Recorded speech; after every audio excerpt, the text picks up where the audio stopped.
Annuncio vobis gaudium magnum. Habemus Papa. Francisco, los 10 años del Papa argentino. Eminentissimum ac reverendissimum Dominum Georgium Marium Sancte Romani Ecclesiae Cardinalem Bergoglio. Luces y sombras del jesuita del fin del mundo. Qui sibi nomen imposuit Franciscum. Un documental de Cadena 3 Argentina. Capítulo 1. Sorpresa mundial desde la Plaza de San Pedro. Aquella tarde del 13 de marzo de 2013 será inolvidable para todos los argentinos. Tras 6 votaciones en el cónclave vaticano, los miembros del Colegio Cardenalicio eligieron como papa a Jorge Mario Bergoglio. El jesuita latinoamericano fue designado para suceder a Benedicto XVI, quien con su renuncia había puesto fin a un pontificado de casi 8 años. La noticia retumbó en el mundo. Habemus Papa. Y así se dio a conocer por Cadena 3, con el enviado especial, Ronnie Vargas. Sí, señor, Jorge Bergoglio, hay lágrimas en los ojos del padre Sotera, realmente inesperado para todos, sinceramente. Bueno, Ronnie, quiero decir, de por sí decíamos que era un momento histórico, estar aquí, estar en esta ubicación privilegiada, y el anuncio que acabamos de escuchar no puede más que conmocionarnos. Hay un papa argentino, Ronnie, no sé qué más se puede decir. El cardenal Jorge Mario Bergoglio es su santidad a partir de este momento, ¿no? El Papa argentino. Argentina tiene el Papa en el mundo, el cardenal Bergoglio. Francisco es el primer papa no europeo en casi 1300 años de historia de la Iglesia.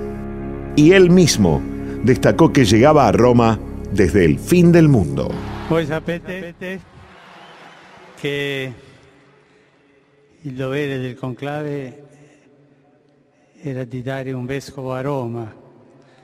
Sembra che i miei fratelli cardinali sono andati a prenderlo quasi alla fine del mondo, ma siamo qui. Entrevistado por Cadena 3, Ronnie Vargas contó las sensaciones que vivió aquella tarde fría y lluviosa en la Plaza de San Pedro, donde se habían congregado casi 100.000 personas. Trataba de mantenerme sereno, no podía, pero Dios me ayudó porque pedí ayuda a Dios para poder transmitir lo que correspondía y decía lo que yo sentía, sinceramente. No había un libreto, no había nada, era lo que yo sentía, lo que se estaba diciendo al aire, que es la mejor manera de transmitir, es la mejor manera de emocionar y emocionarse.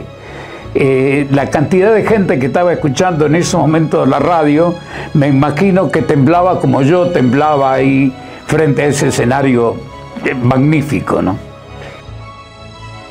El experimentado conductor de radio confesó que fue el acontecimiento profesional más importante de su vida. Creo que es uno de los acontecimientos radiales más importantes que me ha tocado en mi vida. El enviado especial de La Voz del Interior y actual editor de cadena3.com, Julio Perotti, contó que desde ese momento Argentina pasó a tener otro valor en Roma. Claramente el impacto de lo que significaba un papa argentino lo sentimos al día siguiente, cuando de pronto a los lugares que íbamos nos identificaban como argentinos y nos asociaban con el papa.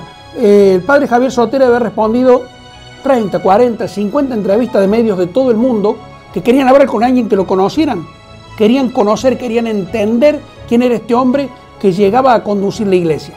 Las calles alrededor del Vaticano mostraron un paisaje que no había visto nunca. En todos lados banderas argentinas, en los restaurantes carteles que decía aquí chef argentino, con lo cual te revela que Argentina pasó a tener otro valor en Roma inmediatamente después.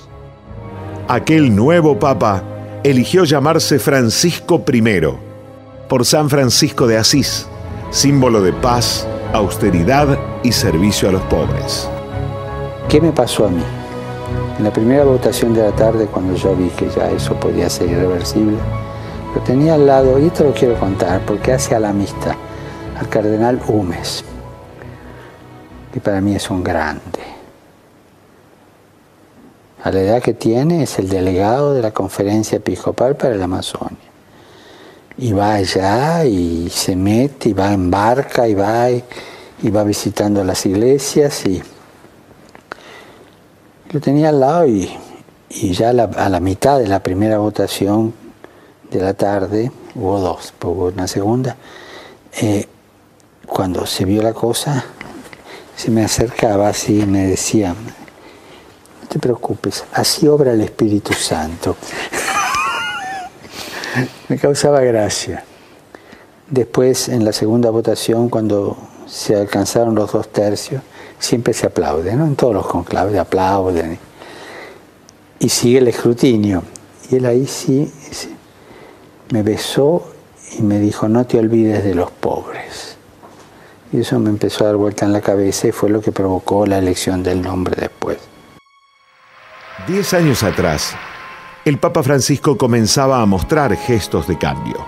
El jesuita iniciaba su pontificado con rasgos de austeridad que contrastaban con la tradicional iglesia palaciega. Al momento de saludar desde el balcón de la Basílica de San Pedro, apareció sin zapatos rojos, sin capa de terciopelo y sin cruz pectoral dorada. Y en los días posteriores, una vieja Renauleta blanca reemplazó a los lujosos autos alemanes con vidrios polarizados para sus traslados por Roma. Francisco evitó las visitas a las grandes capitales y prefirió sitios periféricos significativos. Su primer viaje fue a la isla italiana Lampedusa, por donde los sufridos inmigrantes africanos intentan ingresar a Europa. Desde el Mediterráneo, el pontífice lanzó un reto al mundo por la indiferencia hacia los más débiles. Chi ha pianto per queste persone che erano sulla barca, per le giovani mamme che portavano i loro bambini, per questi uomini che desideravano qualcosa per sostenere le proprie famiglie?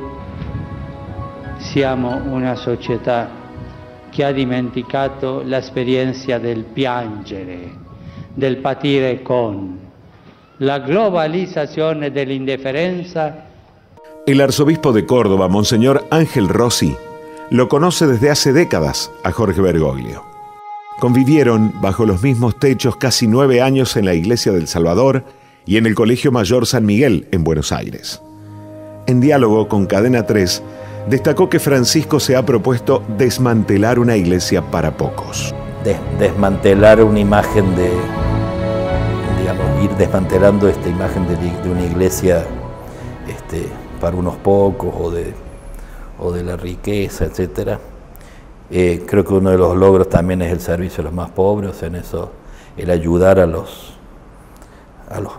las personas y a los países pobres, en esos gente que todos sus viajes siempre han sido lugares periféricos, ¿no? Va a países fuertes, pero dentro de los países siempre busca lo vulnerable, ¿no? En eso hay una especie de mensaje simbólico, no solo simbólico, ¿no? Pero también, no sé, no va a las capitales, por decir así, como que apunta donde hay más dolor, diríamos, más sufrimiento, ¿no? Y yo creo que en eso marca un estilo, ¿no? Francisco ha realizado también históricos viajes a China, Cuba, Chile y Estados Unidos, buscando acercar posiciones para que prevalezca el diálogo ante las diferencias. Un fuerte crítico de Francisco, el historiador italiano Loris Sanata, señaló a Cadena 3 que el pontífice considera que Europa es decadente y que en las periferias hay más pureza. En su visión geopolítica del mundo, Europa él la llama abuela, no más madre. Para él Europa es decadencia moral, decadencia espiritual. En cambio, en las periferias del mundo se mantiene, él piensa, al reparo de la secularización, un sentimiento religioso más puro. Una vez más, en las periferias hay el pueblo puro y Europa, a nivel global, es la élite corrupta, porque siempre el esquema es el mismo. Ahora, desde su punto de vista, sin duda, en 10 años de pontificado le dio un extraordinario impulso a esta desoccidentalización de la Iglesia Católica. En 10 años de pontificado, el ex arzobispo de Buenos Aires ha realizado 40 viajes fuera de Italia y ha visitado más de 60 países. Ha estado en sitios de minoría católica, como Egipto o Emiratos Árabes, demostrando que pretende ser un líder mundial, no solo para los católicos. El Papa, de 86 años, acaba de concretar su 5ª visita al continente africano, donde el cristianismo se ha convertido en la primera religión por encima del Islam.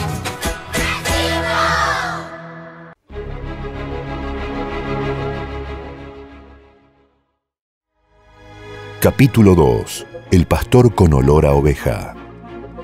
Independientemente de que sus acciones generen adhesiones o rechazos en nuestro país, el Papa Francisco es el argentino más trascendente en la historia de la humanidad.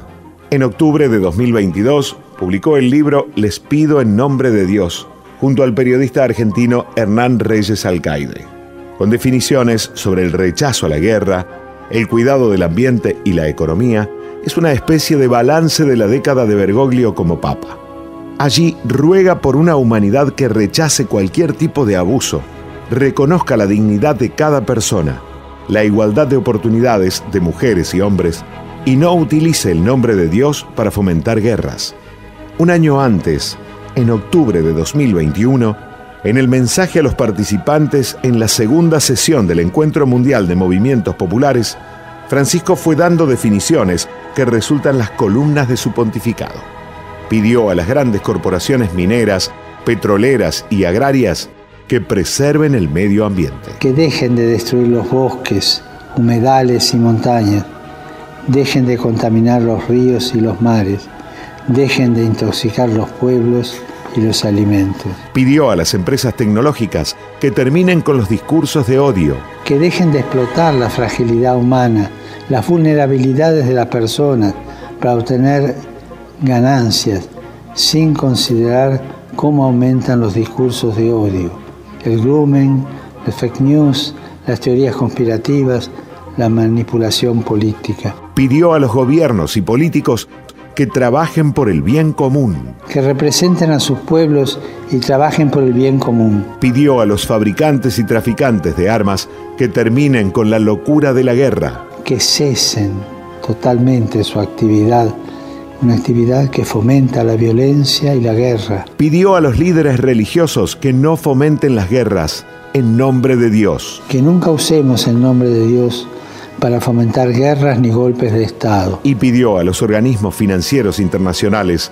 que promuevan el crecimiento de los países pobres. Han de velar por el desarrollo sostenible de los países y la no sumisión asfixiante de estos a sistemas crediticios que, lejos de promover el progreso, someten a las poblaciones a mecanismos de mayor pobreza, exclusión y dependencia. Durante su pontificado, Francisco instauró un diálogo interreligioso, profundo y cercano, como ninguno de sus 265 antecesores lo habían hecho. Entrevistado por Cadena 3, el arzobispo de Rafaela, Pedro Torres, integrante del Comipaz, consideró que Francisco encuentra lenguajes para dialogar con mundos diversos. Ha reinstalado la necesidad y la acción del diálogo. Hoy Francisco es un líder religioso que tiene diálogo con todos los sectores del mundo y es respetado, superando como un invierno que se vivía en estos temas. La misma pandemia ha mostrado esta capacidad de liderazgo, diría casi de un estadista, y por decir el mundo anglicano, protestante, el mundo ortodoxo, liderado por el patriarca de Constantinopla, el mundo oriental inclusive, el Papa hoy, su mayor logro es como sus lenguajes múltiples que lo hacen entendible.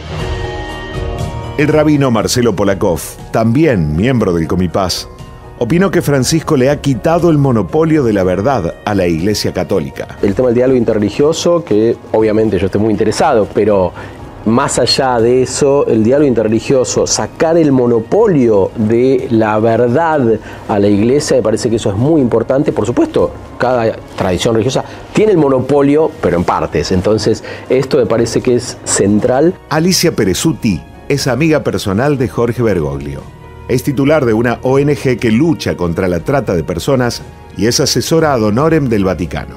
La cordobesa consideró que ese diálogo interreligioso apunta a accionar por la paz y los grandes flagelos que asolan a la humanidad. Una cosa que nunca se vio de esta manera es este trabajo que hace él con todos los líderes religiosos del mundo. Fíjate que no es solamente para orar y pedir, es para ver si puede lograr que en todas las religiones, por ejemplo, se accione en la política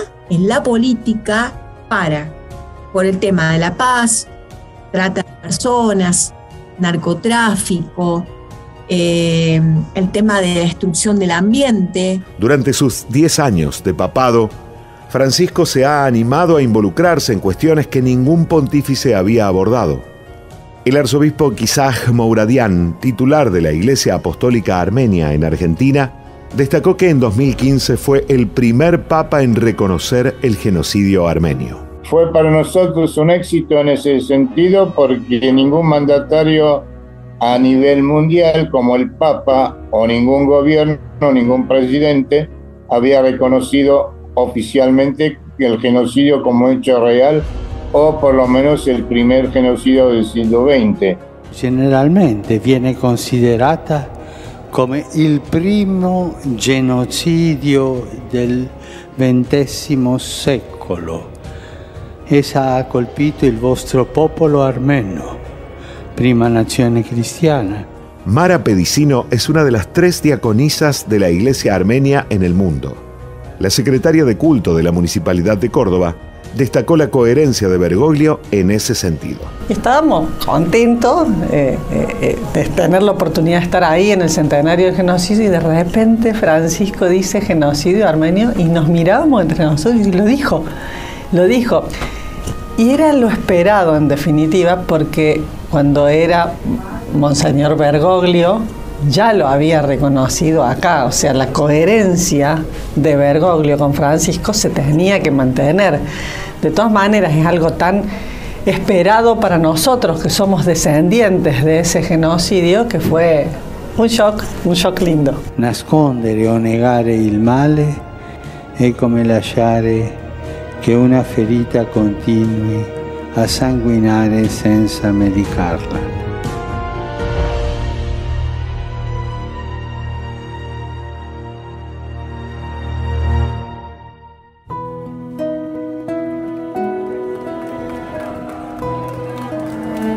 Vital, inquieto y provocador, Francisco es consciente de que su papado no será suficiente para los cambios que sueña. Define a la Iglesia como un hospital de campaña, siempre pendiente de las urgencias, y pretende que los pastores huelan a oveja.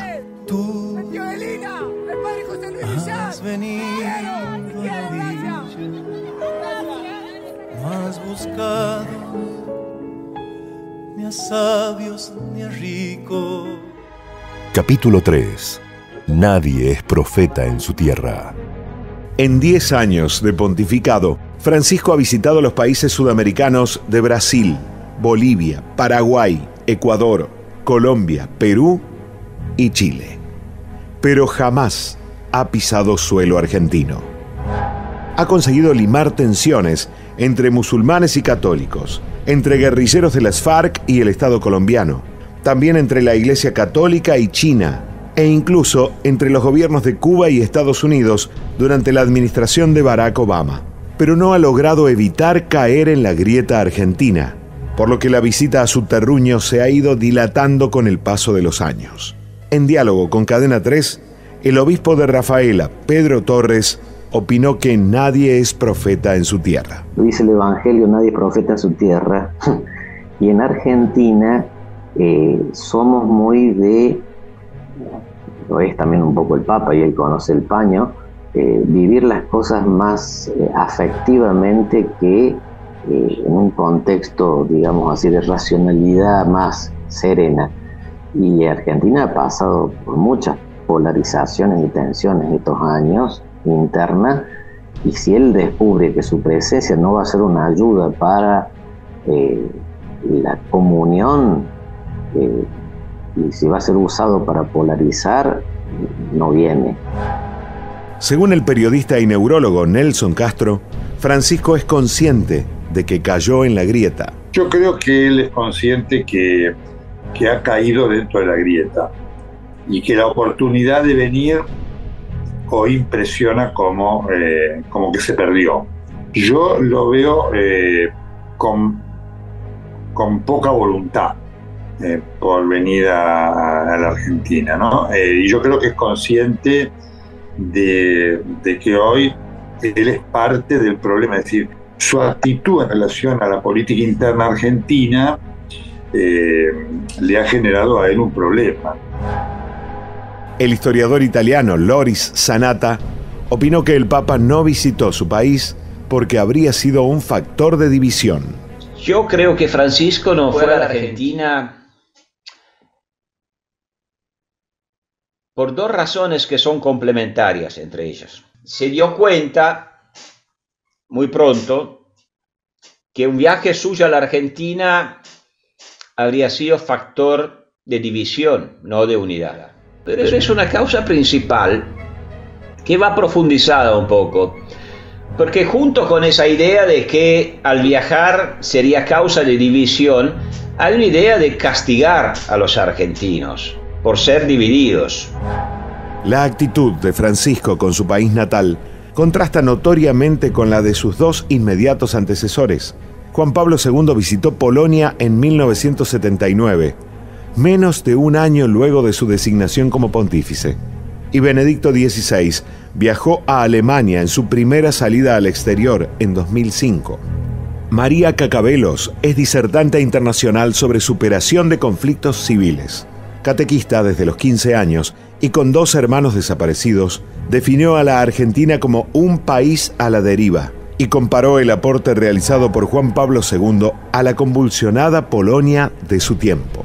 Yo ciertamente, después de un papado como el de San Juan Pablo II, que silenciosamente hizo mucho por su país de origen, y lo hizo en silencio y sin hacer ninguna digamos, explosión pública de lo que podía hacerse, y yo esperaba algo así de Francisco, porque era necesario.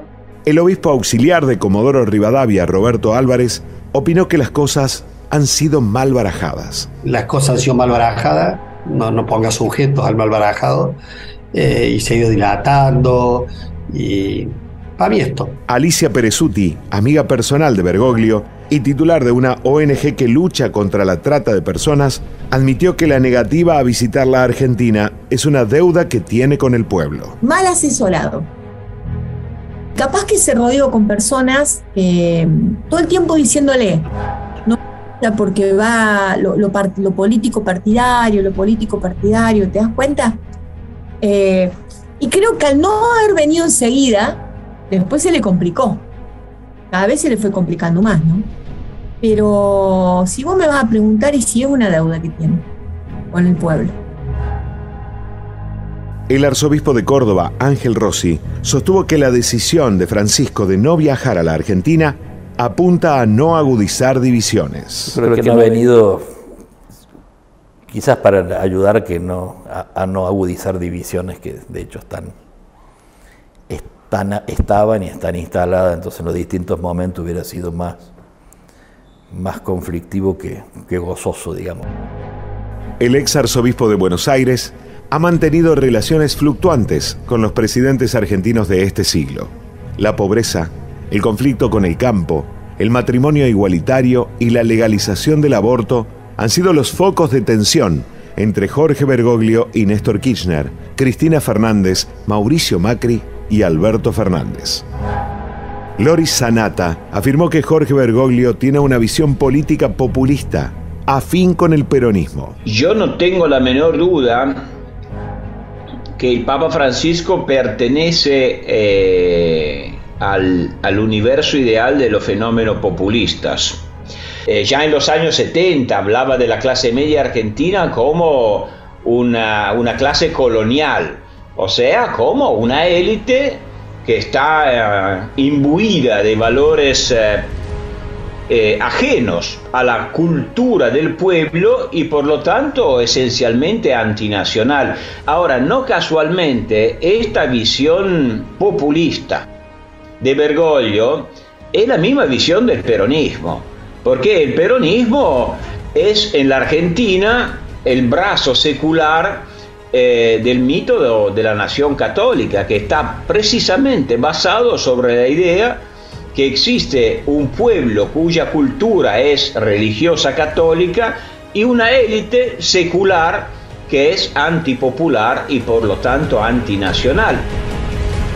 Según el historiador italiano, Bergoglio privilegia a los pobres respecto a la clase media. Francisco causó un cimbronazo político en Argentina en enero pasado, cuando criticó la pobreza en el país y la atribuyó a malas administraciones. Argentina en este momento, entonces, no hago política, leo los datos, tiene un nivel de inflación impresionante. En el año 55, yo no había nacido, en el año 55, cuando terminé mi escuela secundaria, el nivel de pobreza de Argentina era el 5%. Hoy está en el 52%, creo. ¿Qué pasó? ¿Qué pasó? Mala administración, malas políticas. Francisco ha llegado a decir que no volverá nunca a la Argentina, aunque luego aclaró que lo hará cuando se dé la oportunidad. Y ha sostenido que se equivocan quienes piensan que sufre de patriafobia. Lo cierto es que es un dirigente político que aboga por la unidad de los pueblos y que percibe que no están dadas las condiciones para que su visita sea un aporte. Ciertamente, desde la mirada argentina, el dicho "nadie es profeta en su tierra" le cabe a Francisco. Capítulo 4. Constructor de puentes. Francisco se ha caracterizado por la búsqueda de la sinodalidad, que implica hacer el camino juntos. Y ha procurado mostrarse cercano a la gente y abierto a los cambios sociales, poniendo la compasión por encima de las leyes eclesiales. Ha sido el primer papa que enfrentó frontalmente a uno de los principales demonios de su iglesia, la interminable sucesión de curas abusadores sexuales. La Santa Sede e la Chiesa tutta intera si stanno impegnando per combattere e prevenire tali delitti e il loro occultamento, per accertare la verità dei fatti in cui sono coinvolti ecclesiastici e per rendere giustizia ai minori che hanno subito violenze sessuali aggravati da abusi di potere e di coscienza. El ex arzobispo de Buenos Aires consolidó el camino iniciado tibiamente por su antecesor, Benedicto XVI, y aplicó profundos cambios eclesiales para afrontar ese flagelo milenario. Se reunió con decenas de víctimas y cortó de cuajo la protección a los abusadores que desde su gestión debieron enfrentar las justicias civiles de sus países. Ya no hubo más traslados de esos violadores a parroquias lejanas, sino que se hicieron frecuentes las condenas efectivas. Las primeras intervenciones de tolerancia cero, eso se sigue. Hay que escuchar a los abusados, yo los he escuchado acá. La destrucción interior que tienen. Aunque haya un solo cura es suficiente para avergonzarnos y para hacer lo que hay que hacer. Yo agradezco tanto al Papa Benedicto que tuvo esa valentía de decirlo en público y a Juan Pablo II que tuvo la valentía de abrir lugar en el caso de los legionarios, ¿no? Entrevistado por Cadena 3, el obispo auxiliar de Comodoro Rivadavia, Roberto Álvarez, amigo personal de Bergoglio, sostuvo que en esa materia el Papa ha generado un mapa de ruta impecable. Y una institución sana no es una institución que no tiene problemas adentro, sino que cuando tiene problemas adentro, estructura un mapa de soluciones. Me parece que Benedicto XVI y finalmente Francisco nos ha dado un mapa de ruta para que estos sean casos puntuales condenados que realmente son impecables. El sacerdote Rafael Velasco, superior de los jesuitas de Argentina y Uruguay, opinó que Francisco ha colaborado en el cambio de la cultura eclesial. Ha hecho mucho, creo que ha hecho mucho. No es solo una cuestión de Francisco, sino de una cultura eclesial que va cambiando, me parece bastante, a raíz de lo que uno ve históricamente, lo que eran 20 años atrás y lo que es ahora, en cuanto a protocolos, a medios de intentar, bueno, que no vuelvan a ocurrir cosas que habían ocurrido en el pasado, ¿no?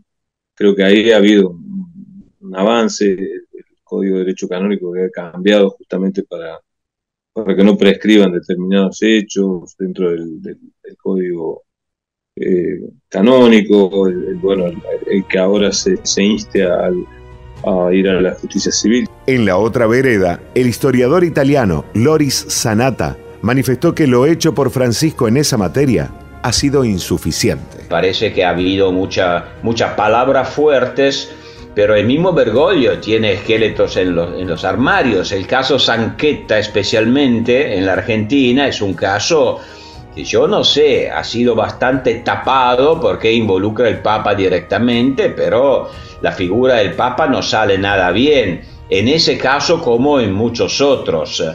Así que no me parece que lo haya enfrentado de forma adecuada, probablemente porque no sea posible, probablemente porque efectivamente la Iglesia no tuvo conciencia del problema durante muchas décadas y lo solucionó tapándolo. Y entonces en el momento en que se abre la caja, es una caja de Pandora que no ahorra a nadie.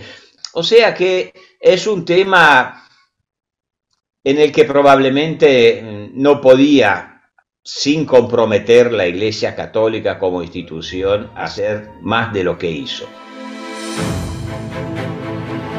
Después del escándalo del Vatileaks, que en gran medida desencadenó el final del papado de Benedicto XVI, Francisco ha buscado transparentar las finanzas vaticanas. Esa es una de sus obsesiones, según el periodista y neurólogo Nelson Castro, autor del libro titulado La salud de los papas. Claramente él está buscando primero hacer más transparente a la Iglesia, tratando de continuar la senda que había iniciado Benedicto XVI, ¿no es cierto? Que le costó prácticamente el papado, ¿no? La transparencia en las finanzas, sobre todo, es una de las obsesiones de Francisco. El arzobispo de Córdoba, Ángel Rossi, sostuvo que la impronta de Francisco será el blanqueamiento de las corrupciones, además de la austeridad. La impronta va a ser que, es decir, que algunas cosas ya no las vamos a poder decir tan tranquilitos, digamos así, ¿no? O suponer que porque seamos hombres de iglesia o de la jerarquía, tenemos que o nos corresponde este ámbito o este auto o esta autoridad. O sea, yo creo que en eso ha marcado un antes y un después. Yo creo que hay cosas de esas que ya están claras, ¿no? También el blanquear las economías, el no callarse las corrupciones económicas, en eso de entrada, ¿viste? Aclaró, puso gente que explique lo que andaba bien, lo que andaba mal, los chanchullos que podía haber, en eso no anda con vueltas, digamos así. El ex arzobispo de Buenos Aires puso en marcha la reforma de la administración del Vaticano, abolió privilegios, redujo sueldos de cardenales y redistribuyó personal para bajar los gastos. También promovió los juicios a los prelados sospechados de delitos económicos. Como hitos de su gestión, quedan las reuniones que mantuvo con mujeres africanas que habían sido secuestradas por traficantes y obligadas a prostituirse en Italia. También se destacan la defensa de la dignidad de los homosexuales y el pedido de no criminalizar esa elección de vida. Ser homosexual no es un delito, es una condición humana. Y la publicación de la encíclica Laudato Si, a favor de la preservación de la tierra, una de sus mayores preocupaciones. Pocos meses después de iniciar su pontificado, hizo que su voz retumbara desde Brasil hacia todo el mundo, pidiéndoles a los jóvenes que hagan lío. ¿Qué es lo que espero como consecuencia de la Jornada de la Juventud? Espero lío, Que acá adentro va a haber lío, va a haber. Que acá en Río va a haber lío, va a haber. Pero quiero lío en las diócesis. Quiero que se salga afuera.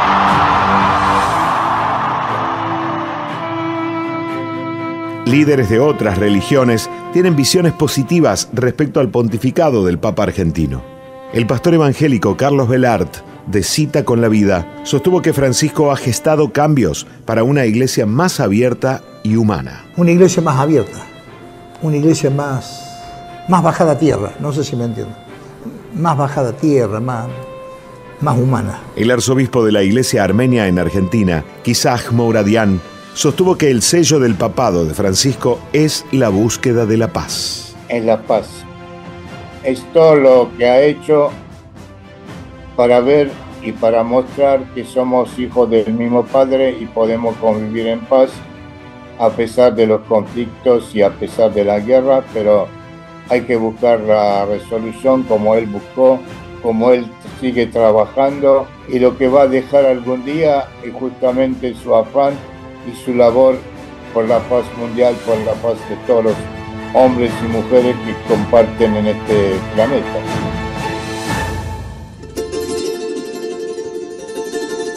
Los gestos iniciales de Francisco generaron enormes expectativas, pero la lenta aplicación de ciertos cambios en la milenaria estructura eclesial también le han valido críticas a su pontificado.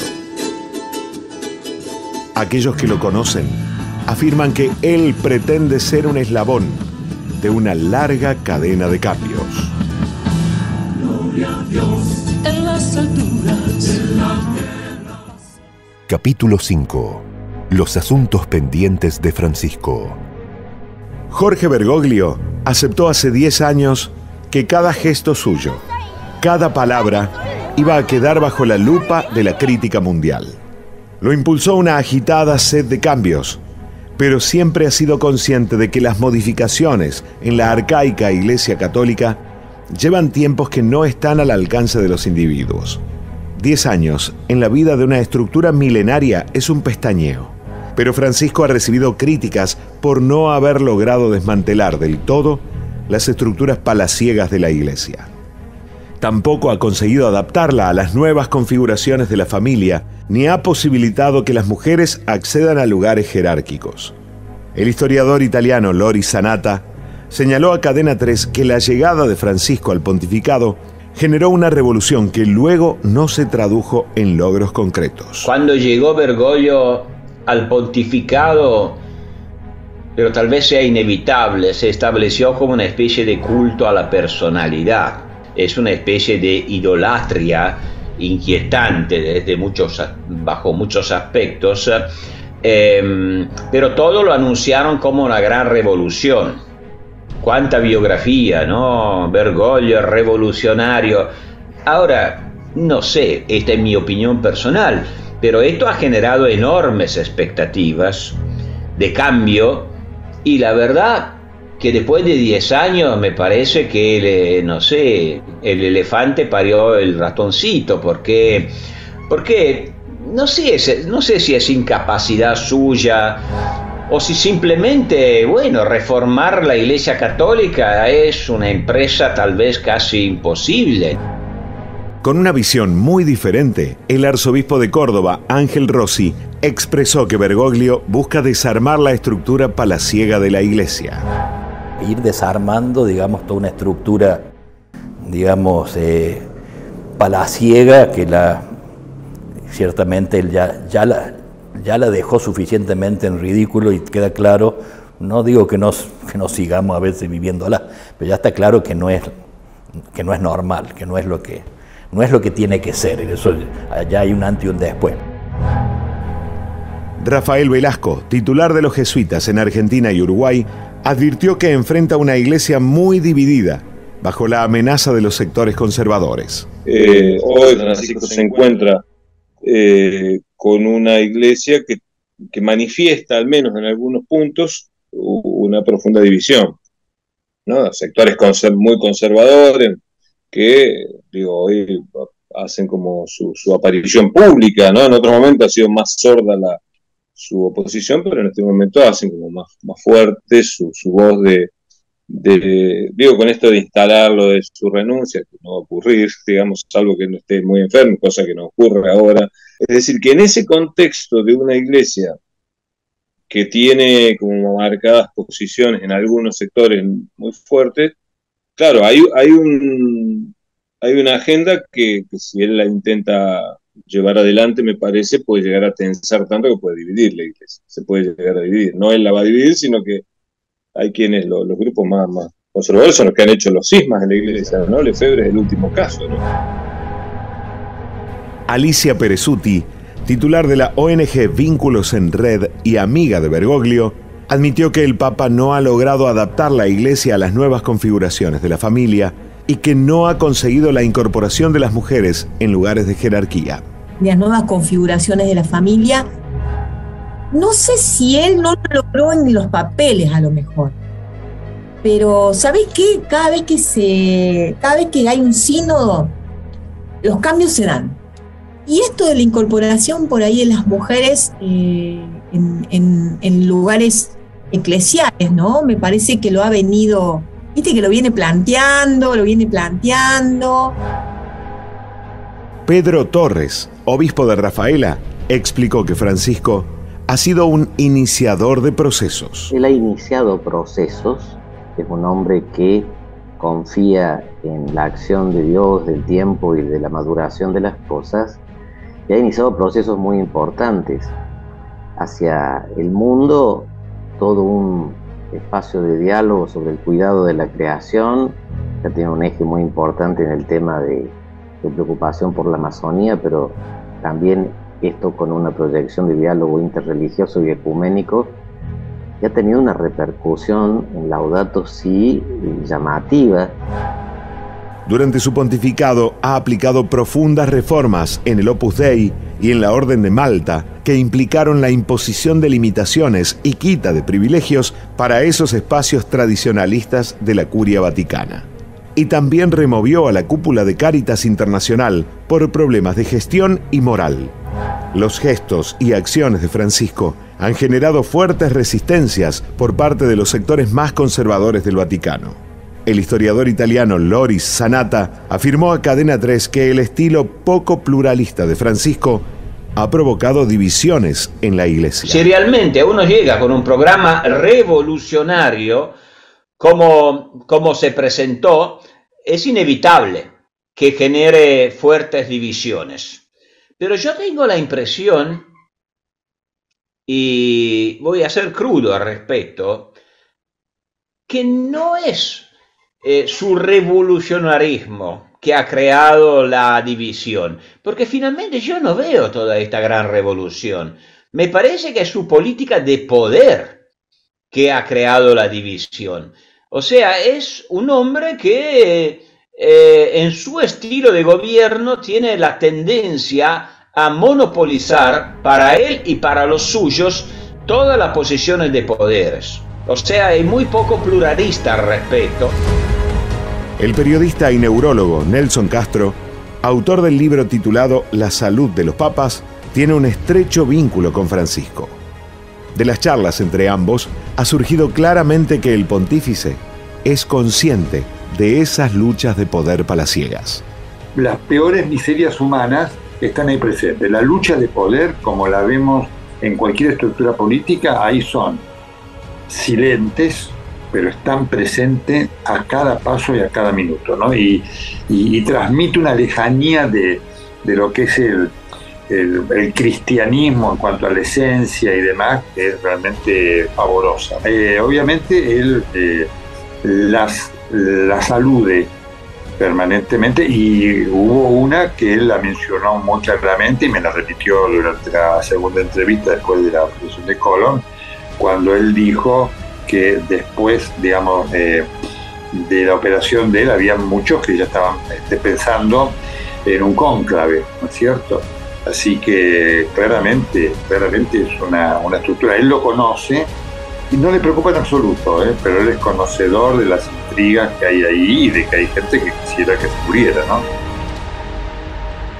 En los últimos meses, Francisco ha sido blanco de críticas porque inicialmente se negó a mencionar a Vladimir Putin en sus pedidos de cese de la guerra con Ucrania, y también se le ha cuestionado que no haya viajado al país invadido por Rusia. No hay dudas de que los ucranianos esperaban que fuera, pero es probable que la nula posibilidad de intermediación papal haya hecho que desistiera de viajar. Está claro que la diplomacia de Francisco no ha dejado huella en la guerra rusa en Ucrania, y es posible que ese sea uno de los mayores fracasos coyunturales del ex arzobispo de Buenos Aires. Solo le pido a Dios que el dolor no me sea indiferente, que la reseca muerte no me encuentre vacío y solo sin haber hecho lo suficiente. Solo le pido a Dios que lo injusto no me sea indiferente, que no me abofeteen la otra mejilla después que una garra me arañe esta suerte. Solo le pido a Dios que la guerra no me sea indiferente.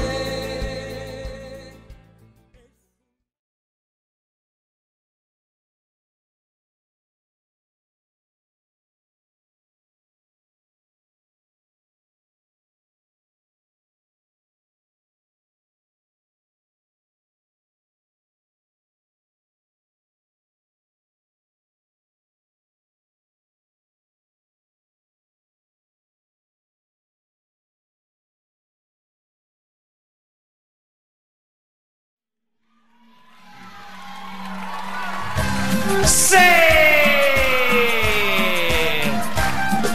Arriba la mano los apostólicos romanos, arriba la mano los apostólicos romanos. El que no hace palmas es hijo del diablo. Inri.